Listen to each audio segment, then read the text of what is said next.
હું તમને આજે ફિલ ફેક્ટર ગણતા શીખવાડીશ. ફિલ ફેક્ટર એ સોલાર સેલની એફિશિયન્સીને ઇવેલ્યુએશન કરવા માટે વપરાય છે.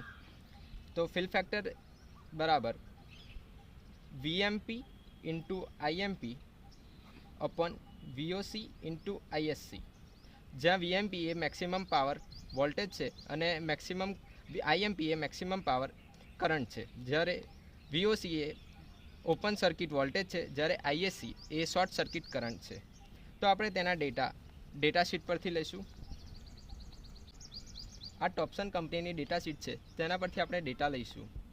જ્યાં આપણા વીએમપીની વેલ્યુ 37 વોલ્ટ છે, જ્યારે કરંટ આઈએમપી એ 8.5 છે, જ્યારે આપણા વીઓસી 45 વોટ છે અને આપણો શોર્ટ સર્કિટ કરંટ 9.1 છે. તો આપણે તેને ગણતા 37 ઇન્ટુ 8.5 ઇઝ ઇક્વલ ટુ 314.5, જ્યારે 45 ગુણ્યા 9.1 ઇઝ ઇક્વલ ટુ 409.5.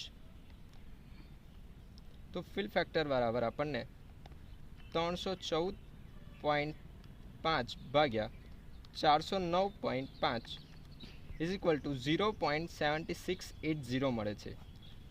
હવે તેને આપણે પર્સન્ટેજમાં કન્વર્ટ કરવા માટે 100 વડે ગુણીશું. તો આપણને ફિલ ફેક્ટર બરાબર 76.80 મળે છે, જે આપણો ફિલ ફેક્ટર છે 76.80.